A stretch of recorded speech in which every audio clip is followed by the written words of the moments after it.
an easement. The side slopes, these generally all match except for one small portion in here, which is graded at 2.5 to 1.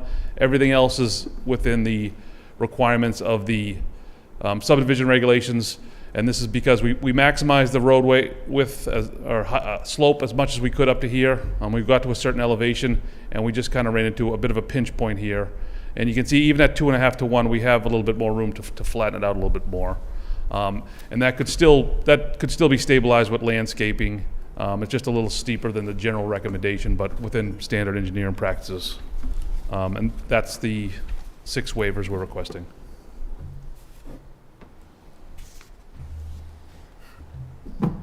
Thank you. Okay, any questions from the members of the board? Jim? So, in regards to waiver number 6, that is not the sidewalk that's affected, it's just from the back side of the sidewalk on the lot side only, correct? Correct. It's not on the right-of-way. It's within the private property. The details there for this cross slope and the longitudinal are within the guidelines for the sidewalk itself? Yes. That's all I have. Okay. Anyone else? Excellent. Seeing no questions, this is a public hearing. I will open it up to the public for anybody to come up and speak in favor or against. Please, when you come up, state your name and address, and then, I'm going to say sign the book, but I don't think the book's there. Is there a book up there for that? You know what, I'll find it. I'm just filming it tonight, Double duty. Let's see. No one's coming up.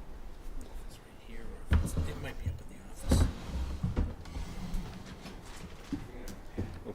There's no one coming up.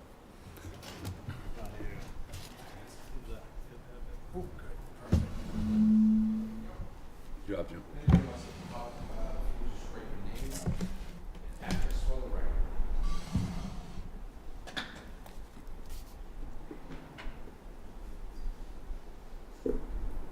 Thank you, Mr. Director.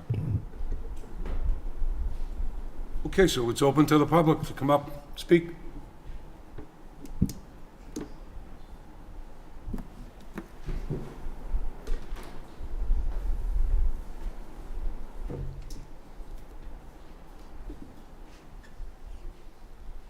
Hi, my name is Craig Siegel. I live at 15 Bradford Road.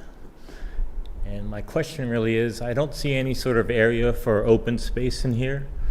My understanding is with subdivisions, there is sometimes a requirement that you give up to 20% sort of open space for conservation area or for a public park or something like that. I don't see any on this plan, and maybe it's kind of hard to read the complete plan. I don't see any sort of provision for anything like that. And I don't know if the planning board has considered something like that, or if that has been brought up or a topic of discussion at all. Mr. Chairman? Yes, John. Yeah. The applicant's attorney may want to address this on their own, this particular question, but it's not a statutory requirement with a subdivision. The open space that would be associated with subdivision really has to do with the rear of the lots that are being created, so. Yeah, and so as I spoke at the last open committee, this is sort of a wild space, a lot of this lot, and I think you saw it when you went through the site review. There's an open space there, wild space, where there's coyotes, turkeys, rabbits, all kinds of sort of wildlife here. And my concern is that we're just wiping away all those trees and all that sort of area. And, the town is getting crowded. Woburn is getting crowded. We don't have a lot of open spaces. And every time we develop spaces, we are moving wildlife out into other sort of spaces. And so I wish we would consider thinking about some sort of open space, open land for a conservation area here. And I know it's not a requirement, but it can be requested. The planning board can request such a thing for a subdivision. And so I would just like you all to consider that. Thank you. Thank you.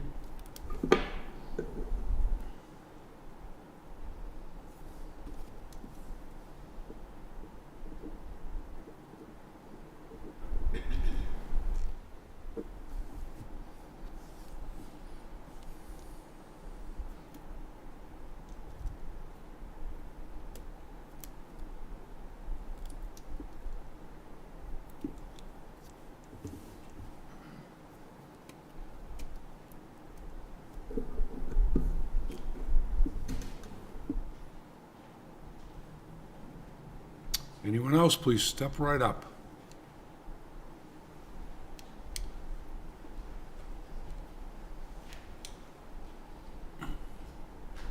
Hi, I'm Heather Jones. I'm a direct abutter at 118 Garfield to Lot 1A. I just have a question. Is there any requirement for the builders to have to put up a bond that could be used if there's any damage to our foundation or our homes from all the blasting that might be occurring? This particular meeting here and in front of us has nothing to do with blasting. And John, you can correct me but there will be a separate meeting with the city council, I think, in terms of blasting and what has to be done at that point. So the answer to your question is no, because we do not deal with that on the planning board. The blasting is a whole separate thing. But the plan requires blasting, so you'd approve the plan that We- requires it? If it requires blasting, they will have to get a permit from the city council. Okay. And they will have to do certain things that they have to do with blasting in order to get it approved. Okay. So, no, it is not approved by the planning board.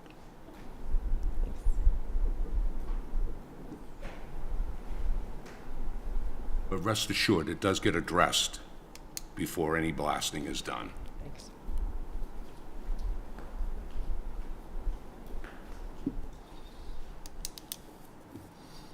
Anyone else?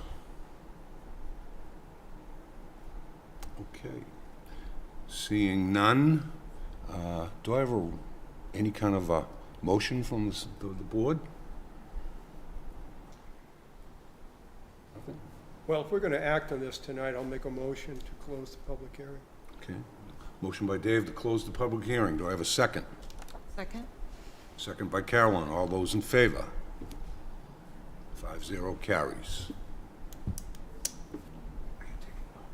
Yep.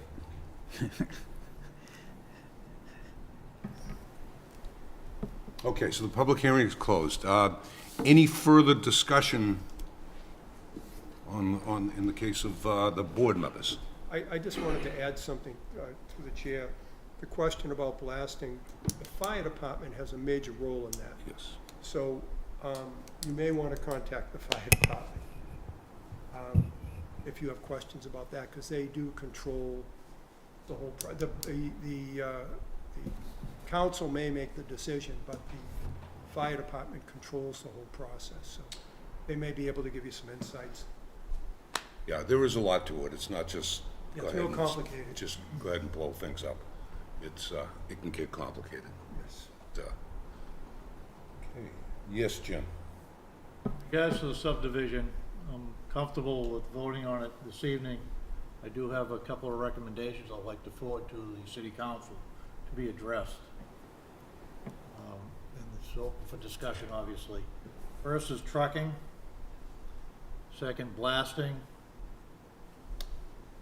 And then for the applicant, when they do get ready to go to the construction phase, that a construction schedule is forwarded to the planning department. If there's any kind of inquiry from the public, they can be informed of the schedule. Jim, in terms of trucking, what, you mean a schedule of some kind, or? Truck routes, hours of operation, there's concerns about it, I'm sure, but it's just a FYI for the council to address it. And at the same time, I'm sure they're gonna deal with the the blasting requirements, if there are any that come up, and what is gonna be required typically for pre-construction determinations for the neighbors.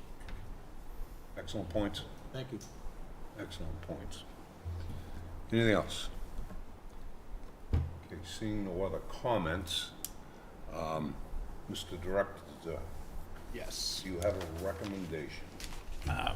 Do have a recommendation. Hold on one second. I left the applicants.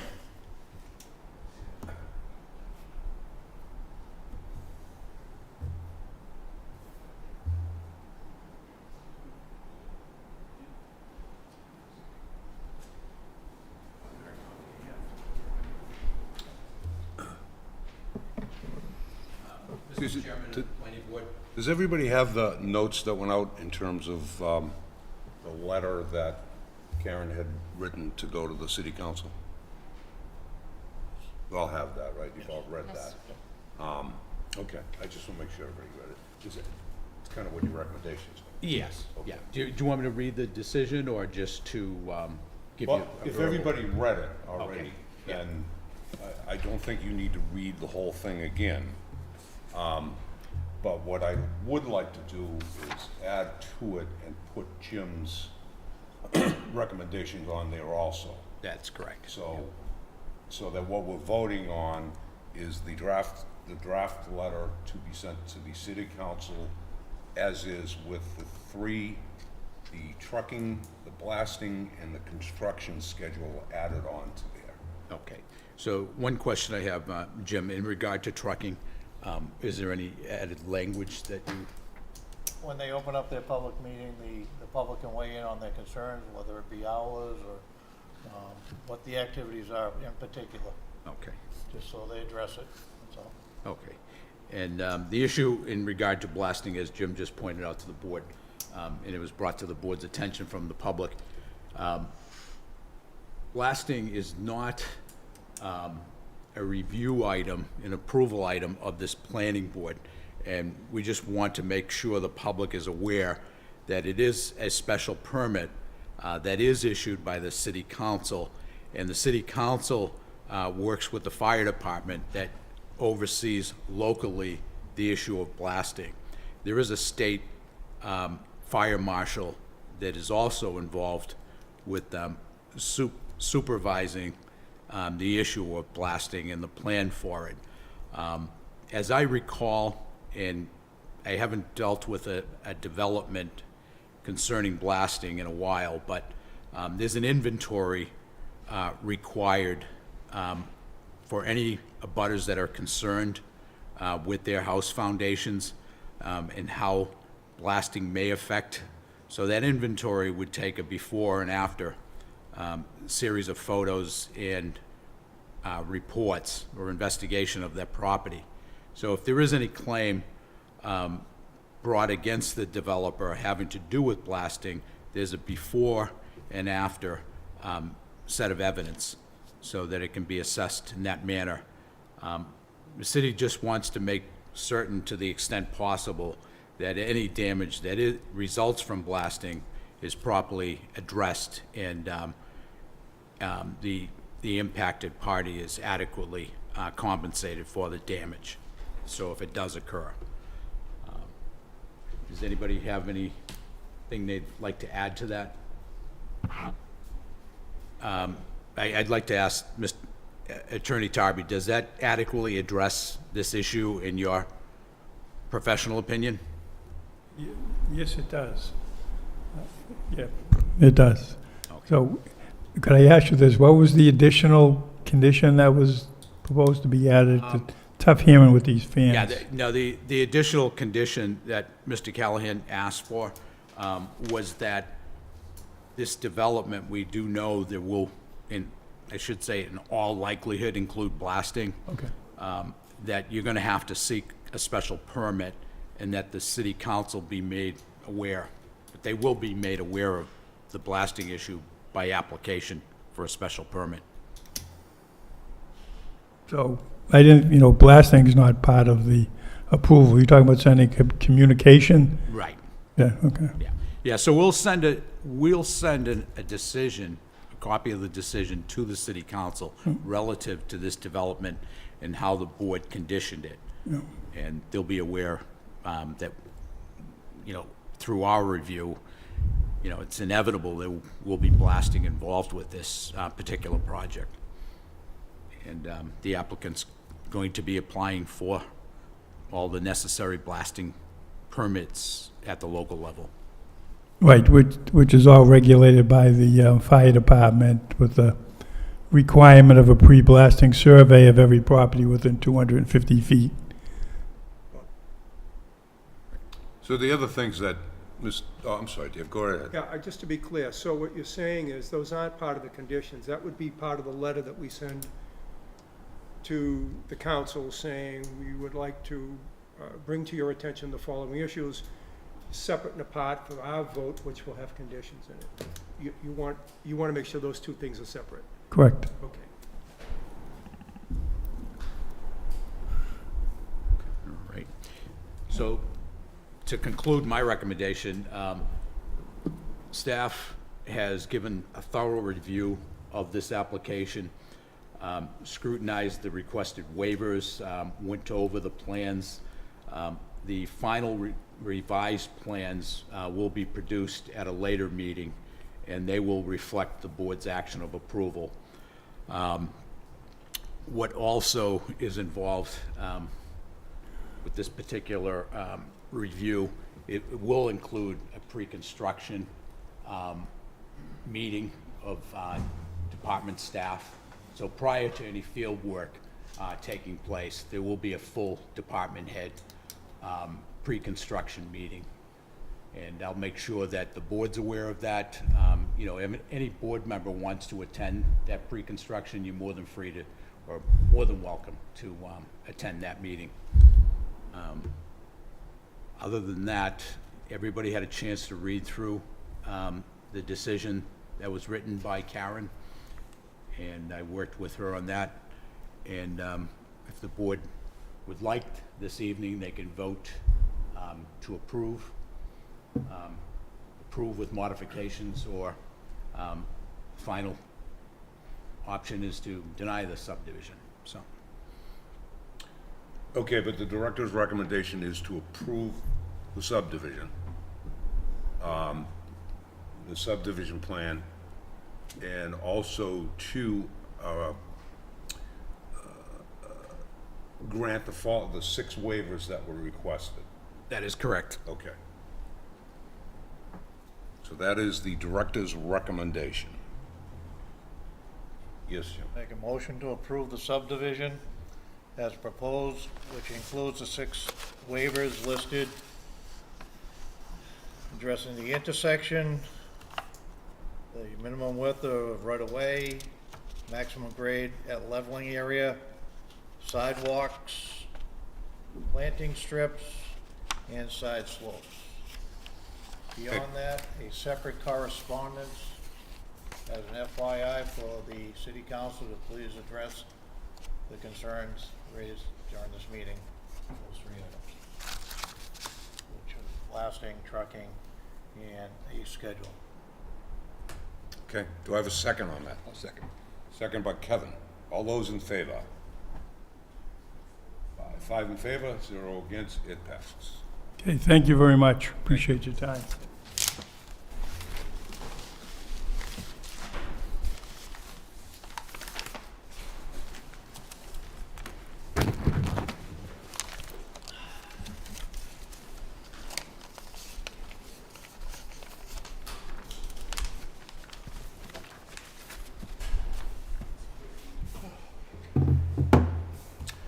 Okay, a couple of things before we get to the planning board director's update. Meeting schedule. So if my memory serves me correctly, which it doesn't all the time, especially when it comes to movies and people that are in them and stuff and everything, we normally do not have a meeting in the month of July and 1 meeting in August. Is that correct? Does that sound like the way it works? Okay. Yes. My recommendation would be that if we're gonna do that, that August 13th, that's kind of the middle of the month, that would be a scheduled meeting date anyways, because it's the first Tuesday of the month. Second. It would have to be the first, because the first one would be the 6th. So it's the second Tuesday of the month. So, we are all okay with that schedule? Yes. No meeting in August, no meeting in July, and then the next meeting will be August 13th. So, Chair, Yes, Dave? if we agree to that, I make a motion that you be authorized to sign anything that comes forward before that requires the signature of the board.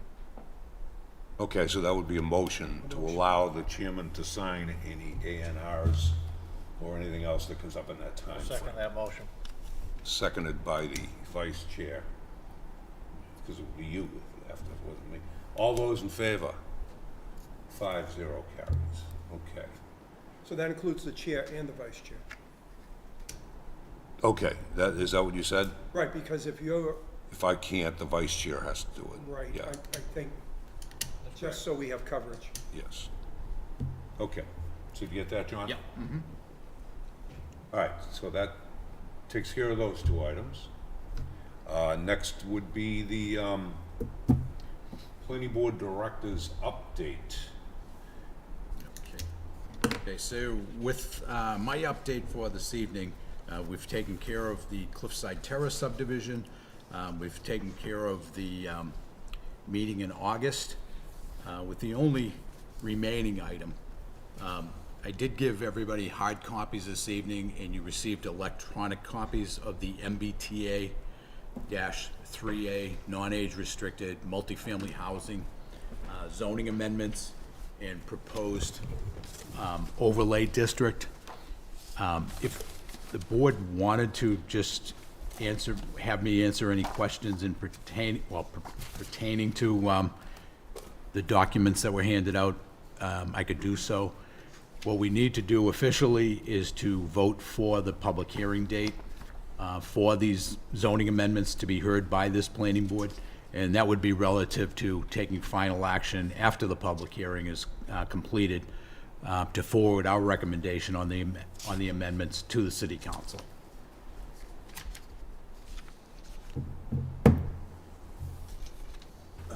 So, yes, Dave. So John, would that be something we do on August 13th, or would we have to schedule a separate meeting? I would recommend August 13th for the public hearing date.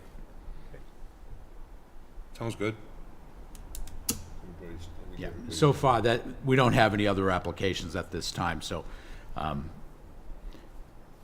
it looks like an opportune moment or meeting to have that public hearing.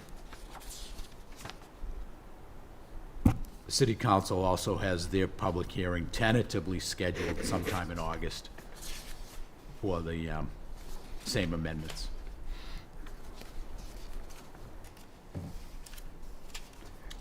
I would need a motion to that effect if, So moved. okay. Motion made by Dave, seconded by Carol. All those in favor? 5-4, 0 against. Thank you. So is that pretty much it on your update, John? That is it. If anybody has any questions on any other matters, here to try to answer them. On approval of minutes, I know Karen did send out the minutes electronically. Did everybody get a chance to read them? And if not, then we can just approve them on August 13th. Or if everybody read them, yes, Jim? I'd like to make a motion to approve the June 11th meeting minutes. Motion made by Jim to approve the June 11th, 2024 meeting minutes. Do I have a second? Second by Kevin? Okay. All those in favor? 5-0 carries. And, Mr. Director, unless you have anything else? I don't, but if anybody has any questions about anything that is going on, hopefully I can answer them for you, if you have any questions. And if nobody does have any questions, I will entertain a motion that Claudia normally does so well. I'll make a motion to adjourn at 7:35. That's good. 7:35 is good. Motion by Callen to adjourn this meeting at 7:35. All those in favor? All those opposed? 5-0 carries.